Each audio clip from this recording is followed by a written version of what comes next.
جب اس بدبخت عابد کو پھانسی دی جانے لگی تو شیطان مردود اپنا آخری وار کرنے پھر اس کے پاس آیا اور اس سے کہا کہ میں ہی تیرا وہ ساتھی ہوں جس کے مشوروں پر عمل کر کے تو نے عورت سے زنا کر بیٹھا، پھر تو نے اسے اور اس کے بچے کو قتل کر دیا۔ اگر تو موت سے بچنا چاہتا ہے تو میری آخری بات مان لے۔ اس نے کہا تو اللہ عز و جل کے خدا ہونے کا انکار کر دے، میں تجھے موت سے بچا لوں گا۔ ناظرین، بنی اسرائیل میں ایک عبادت گزار شخص تھا جو اپنے زمانے کا سب سے بڑا عابد یعنی عبادت گزار مانا جاتا تھا۔ وہ بستی سے الگ تھلگ ایک مکان میں اللہ عز و جل کی عبادت کیا کرتا۔ اسی بستی میں 3 بھائی اپنی ایک جوان کنواری بہن کے ساتھ رہا کرتے تھے۔ اچانک ان کے ملک پر دشمنوں نے اٹیک کر دیا، جس کی وجہ سے ان تینوں بہادر بھائیوں نے جہاد پر جانے کا ارادہ کیا، لیکن انہیں اس بات کی فکر ہوئی کہ ہم اپنی جوان بہن کو کسی کے پاس چھوڑ کر جائیں تو جائیں کیسے۔ انہوں نے بہت غور کیا لیکن کوئی ایسا بھروسے کے قابل شخص نظر نہ آیا جس کے پاس وہ اپنی جوان کنواری بہن کو چھوڑ کر جاتے۔ پھر انہیں اس عابد کا خیال آیا اور وہ سب اس بات پر ایگری ہو گئے کہ ہم اپنی سسٹر کو اس کی کسٹڈی میں چھوڑ کر چلے جاتے ہیں، اس سے ہماری بہن کو کوئی خطرہ نہیں۔ چنانچہ وہ تینوں اس عابد کے پاس جاتے ہیں اور اسے حالات بتانے کے بعد اپنی بہن کو اپنے پاس رکھنے کا کہتے ہیں۔ عابد شروع میں تو بالکل صاف منع کر دیتا ہے، لیکن بھائیوں کی طرف سے ایکسٹریم منت سماجت کرنے کی وجہ سے وہ فائنلی راضی ہو جاتا ہے، لیکن وہ کہتا ہے کہ میں تمہاری بہن کو اپنے ساتھ نہیں رکھوں گا، بلکہ میرے مکان کے سامنے جو خالی مکان ہے تم اپنی بہن کو اس میں چھوڑ جاؤ، یہیں سے آئی ول کیپ این آئی آن ہر۔ وہ تینوں بھائی اس بات پر ایگری ہو جاتے ہیں اور اپنی بہن کو اس عابد کے مکان کے سامنے والے مکان میں چھوڑ کر جہاد پر چلے جاتے ہیں۔ وہ عابد روزانہ اپنے عبادت خانے سے نیچے اترتا اور اپنے دروازے پر کھانا رکھ دیتا، پھر اپنی عبادت خانے کا دروازہ بند کر کے اوپر روم میں چلا جاتا، پھر لڑکی کو آواز دے دیتا کہ کھانا لے جاؤ، لڑکی وہاں سے کھانا لے کر چلی جاتی۔ اسی طرح کافی ٹائم تک عابد اور اس لڑکی کا آمنا سامنا نہ ہوا۔ وقت گزرتا رہا۔ پہلے کے دور میں جو جنگیں ہوا کرتی تھی وہ کافی سالوں تک چلا کرتی تھی۔ پھر کچھ ٹائم بعد شیطان نے اس کے دل میں یہ وسوسہ ڈالا کہ تیرے لیے نیکی کمانے کا کتنا بڑا موقع ہے کہ تو کھانا اس کے گھر میں پہنچا دیا کر تاکہ اس لڑکی کو پریشانی نہ ہو، اس طرح تجھے اس کی خدمت کا زیادہ ثواب ملے گا۔ چنانچہ اس عابد نے اب اس کے گھر میں جا کر کھانا دینا شروع کر دیا۔ کچھ ٹائم پھر اسی طرح معاملہ چلتا رہا۔ شیطان نے اسے پھر مشورہ دیا کہ دیکھ، وہ لڑکی کتنے دنوں سے اکیلی اس مکان میں اکیلی رہ رہی ہے، وہ کتنا اکیلا اور لونلی فیل کرتی ہوگی، اس سے کوئی بات کرنے والا نہیں ہے، وہ بھی تو انسان ہے، اس کا بھی تو دل ہے۔ کیا ہوگا اگر تو اس کا دل بہلانے کے لیے کچھ وقت اس سے بات کر لے؟ بات کرنے سے تھوڑی نہ کچھ ہوتا ہے، بلکہ کسی کا احساس کرنے سے تجھے مزید ثواب ملے گا۔ عابد پھر شیطان کے چکر میں پھنس جاتا ہے اور اب اس نے اس لڑکی کے پاس بیٹھنا اور اس سے بات چیت کرنا شروع کر دی۔ پہلے تو اس طرح ہوا کہ وہ عابد اپنے عبادت خانے سے بات کرتا اور لڑکی اپنے مکان سے، پھر وہ دونوں دروازوں پر آ کر گفتگو کرنے لگے۔ پھر شیطان کے اکسانے پر وہ عابد اس لڑکی کے مکان میں جا کر اس کے پاس بیٹھتا اور باتیں کرتا۔ فائنلی شیطان نے اب اسے ورگلانا شروع کر دیا کہ دیکھ، یہ لڑکی کتنی خوبصورت ہے، کتنی حسین و جمیل ہے۔ جب اس نے جوان لڑکی کو اس نگاہ سے دیکھا تو اس کے دل نے لڑکی کے لیے برے خیالات قائم کرنے کی خواہش کی۔ پھر ایک دن ایسا ہی ہوا کہ وہ عابد شیطان کے بہکاوے میں آ کر اس لڑکی سے زنا کر بیٹھا، جس کے نتیجے میں لڑکی پریگننٹ ہو گئی اور اس نے ایک بچہ پیدا ہو گیا اس سے۔ شیطان نے اب بھی بس نہیں کیا، وہ اس عابد کے پاس آیا اور کہا دیکھ، تیری حرکت کی وجہ سے یہ سب کچھ ہوا ہے، تیرا کیا خیال ہے کہ جب اس لڑکی کے بھائی آئیں گے اور وہ اپنی بہن کی اس حالت میں دیکھیں گے تو تیرا کیا حال کریں گے؟ لہٰذا تیری بہتری اسی میں ہے کہ تو اس بچے کو اور اس کی ماں کو مار ڈال تاکہ ان کے بھائیوں اور زمانے بھر کی رسوائی سے بچ جا۔ عابد نے شیطان کے مشورے پر عمل کیا اور لڑکی اور اس کے بچے کو قتل کر کے دفن کر دیا اور پھر دوبارہ اپنی عبادت میں بزی ہو گیا۔ ٹائم گزرتا رہا۔ جب لڑکی کے بھائی جہاد سے واپس آئے تو انہوں نے اس مکان میں اپنی بہن کو نہ پا کر عابد سے اپنی بہن کے بارے میں پوچھا۔ عابد نے بظاہر بہت غمزدہ ہو کر روتے ہوئے جواب دیا کہ تمہارے جانے کے بعد تمہاری بہن کا انتقال ہو گیا اور اس کی قبر وہ ہے، وہ بہت نیک لڑکی تھی۔ اتنا کہنے کے بعد وہ عابد رونے لگا اور اس کے بھائی بھی قبر کے پاس رونے لگے۔ بھائیوں کو اس عابد کی بات پر یقین ہو گیا۔ ایک رات جب وہ تینوں بھائی اپنے اپنے بستروں پر آرام کے لیے لیٹے اور ان کی آنکھ لگی تو شیطان نے ان تینوں کے خواب میں آیا اور ان کو بتایا، اطلاع دی کہ اس عابد نے تم سے جھوٹ بولا ہے، اس نے تمہاری بہن کے ساتھ زنا کیا اور اس سے بچہ پیدا ہوا، پھر اس نے بے عزتی کے خوف سے تمہاری بہن اور بچے کو مار ڈالا ہے اور ان دونوں کو ایک ساتھ دفن کر دیا ہے۔ اگر تمہیں یقین نہ ہے تو تم وہ جگہ کھود کر دیکھ لو۔ صبح اٹھنے کے بعد وہ تینوں بھائی نے آپس میں بات کی اور اسی مکان پر پہنچے، اور جب اس جگہ کو کھودا تو دیکھ کر حیران رہ گئے کہ وہاں ان کی بہن اور ایک بچہ ذبح کی ہوئی حالت میں موجود تھے۔ چنانچہ وہ اس عابد کے پاس پہنچے اور انٹروگیٹ کیا تو اس نے اپنے گناہ کا اعتراف کر لیا۔ وہ تینوں بھائی اسے پکڑ کر بادشاہ کے دربار میں لے گئے۔ بادشاہ نے ساری بات سن کر اس عابد کو پھانسی کا حکم دے دیا۔ جب اس بدبخت عابد کو پھانسی دی جانے لگی تو شیطان مردود اپنا آخری وار کرنے پھر اس کے پاس آیا اور اس سے کہا کہ میں ہی تیرا وہ ساتھی ہوں جس کے مشوروں پر عمل کر کے تو نے عورت سے زنا کر بیٹھا، پھر تو نے اسے اور اس کے بچے کو قتل کر دیا۔ اگر تو موت سے بچنا چاہتا ہے تو میری آخری بات مان لے۔ عابد نے کہا، اب تو مجھ سے کیا چاہتا ہے؟ شیطان بولا، تو اللہ کے خدا ہونے کا انکار کر دے، میں تجھے موت سے بچا لوں گا۔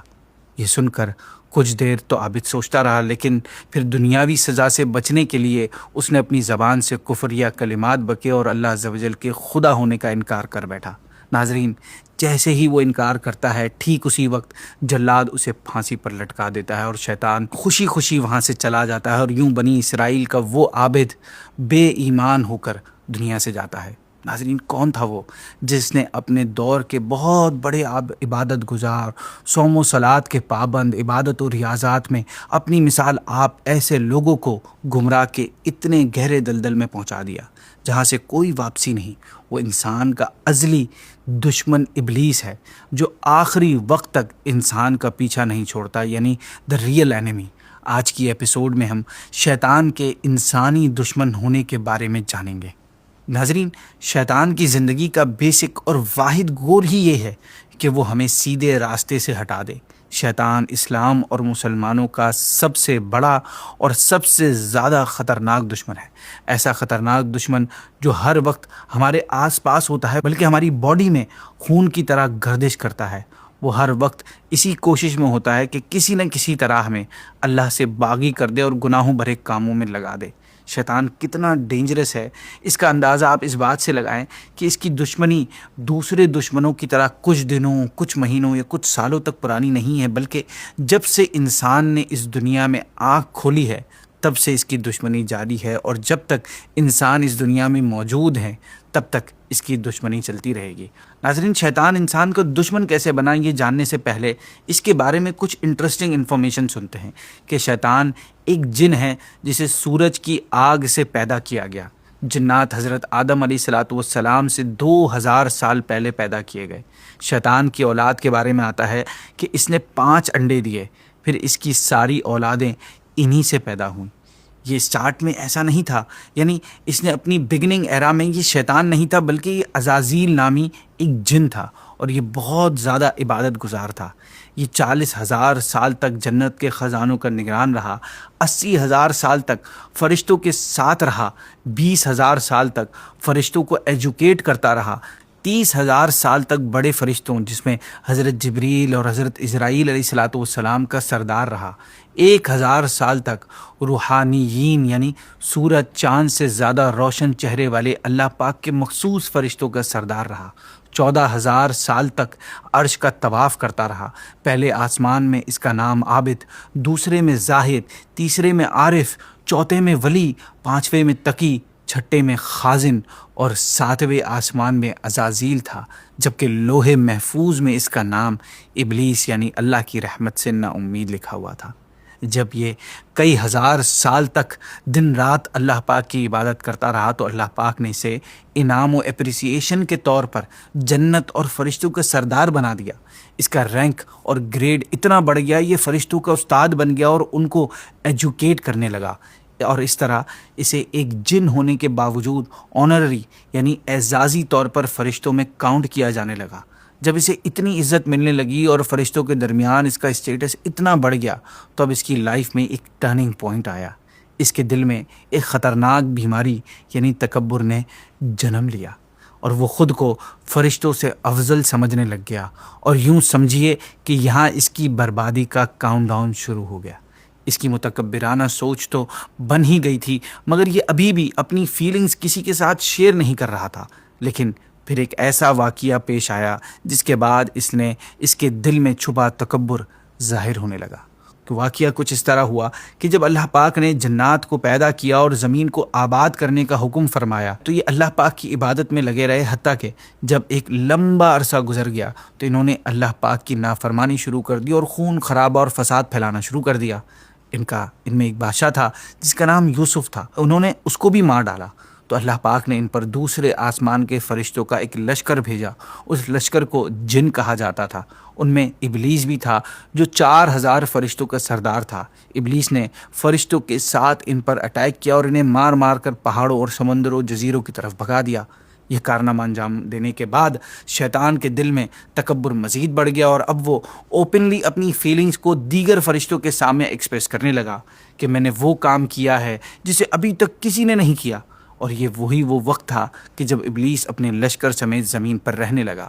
کچھ روایتوں میں وقت بھی ذکر ہے کہ ابلیس حضرت آدم علیہ السلام سے 40 سال پہلے زمین پر رہنا شروع ہوا تھا۔